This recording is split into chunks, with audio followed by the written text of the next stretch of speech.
Hi everyone. మన మనుషులమంతా ఆలోచన విధానము కాస్త మార్చుకోగలిగితే చాలా బాగుంటుంది.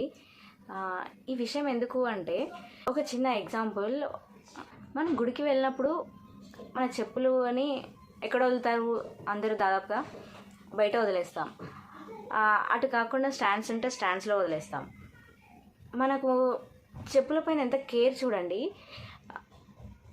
స్టాండ్లో వదిలేస్తే వాళ్ళకి ఇచ్చేది ఒక 2 రూపాయలు ఇచ్చైనా సరే, 5 రూపాయలు కానీ ఇచ్చైనా సరే అక్కడ జాగ్రత్త పెడతాం.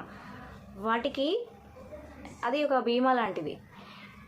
ఎందుకు అలా చేస్తున్నామంటే, మనం బయటికి వచ్చిన తర్వాత చెప్పులు లేకుండా నడవలేము, నడవడానికి ఇబ్బంది పడతామన్న ఒక ఆలోచనతో వాటిని ఆ కాసేపు గుడికి వెళ్ళి లోపల ప్రశాంతంగా ఒక అరగంట సేపు ఉండొచ్చినంతసేపటికి అలా పెట్టుకుంటాం. చెప్పులు పోయినా మన సెకండ్ హ్యాండ్ చెప్పులు అసలు ఎవరు తొడుక్కుంటారు? కనీసం ఎవరు కొనుక్కోరు కూడా. అలాంటి వాటికి మనం అంత సెక్యూర్గా చూసుకుంటున్నప్పుడు చెప్పుల విలువ చేయట్లేదా మన జీవితం, మనిషి ప్రాణం? మనం లైఫ్లో జీవిత బీమా అనేది చాలా ఇంపార్టెంట్. కుటుంబానికి బలాన్ని ఇస్తుంది జీవిత బీమా అనేది. మనకు కూడా బలమే. యజమానిగా ఉన్న వారికి కూడా బలం.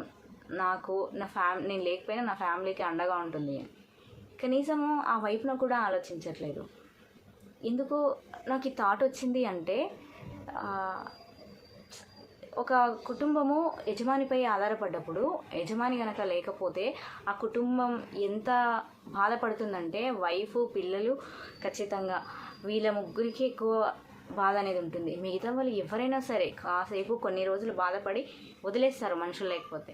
కానీ ఇక్కడ అలా కాదు. వైఫ్ పిల్లలు జీవితకాలం బాధపడాలి వాళ్ళకి కనుక సెక్యూర్ లేకపోతే. లైఫ్ లాంగ్ బతకడానికి కావచ్చు, తినడానికి కావచ్చు, ఎన్ని ఇబ్బందులు పడతారు. కనీసం ఆలోచన చేసి ఈ జీవిత బీమా కనుక చేయించుకున్నట్లయితే ఎలాంటి నష్టం ఉందా? అసలు ఏ విధమైన నష్టమూ ఉండదు. కుటుంబానికి అండగా నిలబడుతుంది జీవిత బీమా. ఇందాక అన్నాను కదా. ఎందుకు అంటే, రీసెంట్గా మా ఫ్రెండ్ వాళ్ళ హస్బెండ్ చనిపోతే తను 2 పిల్లల్ని చూసుకుంటూ తను బ్రతకాలి. ఎలాంటి ప్రాపర్టీస్ ఎలాంటివి ఏది లేవు వాళ్ళకు. అసలు అలాంటి వారు కూడా ఎలా బ్రతుకుతారు అసలు? మా ఫ్రెండ్ ఫ్యామిలీని చూసి మేము ఫ్రెండ్స్ అంతా కూడా ఒక హెల్ప్ అనేది వాళ్ళకి చేయాలని చెప్పి హెల్ప్ చేశాము. బట్ జీవితాంతం అయితే ఎవరము చేయలేము కదా. అదే ఒక లైఫ్ ఇన్సూరెన్స్ లాంటిది ఏదైనా ఉన్నట్టయితే వాళ్ళకి అండగా నిలబడుతుంది, వాళ్ళకి తోడుగా ఉంటుంది అనే ఒక ఆలోచన వచ్చింది. ఇవి చాలామంది చెప్తూనే ఉన్నారు, ఇన్సూరెన్స్ చేయండి, లేకపోతే ఇలాంటివి ఎన్నో వచ్చాయి. ఇప్పుడు లైఫ్ ఇన్సూరెన్స్లు, జీవిత బీమా అనేవి చాలా వచ్చాయి. చాలా రకాలుగా కూడా ఉన్నాయి. ఒక్కసారి మన బ్యాంక్ వెళ్ళి కనుక్కున్నట్లయితే వాళ్ళు అన్ని వివరాలతో చెప్తూ ఉంటారు. అలాంటిది ఏదో చిన్నదో పెద్దదో చేసుకొని తీసుకున్నట్లయితే కుటుంబాన్ని అండగా చూసుకోవడానికి ఇది ఒక గొప్ప అవకాశము. ఇలాంటి అవకాశాన్ని ఎవరు కూడా మిస్ చేసుకోవద్దు అనేది నా చిన్న విన్నపం. దీని ద్వారా కుటుంబం అంతా హ్యాపీగా ఉంటుంది. మనకు బలంగా ఉండడమే కదా కావాల్సింది. మనం ఉన్నా లేకపోయినా బలం అనేది వాళ్ళకు ఉండాలి. అదే ఈ జీవిత బీమాలు అనేది మంచి బలాన్ని ఇస్తాయి. ఈ బీమాలు ఇన్సూరెన్స్లో కనుక చేయించుకున్న వారు చాలా పీస్ఫుల్గా ఉంటారు, అంటే రిలాక్స్గా ఉంటారు. వాళ్ళ ఫ్యామిలీని చూసుకోవడానికి నాకు అండగా ఉంది అని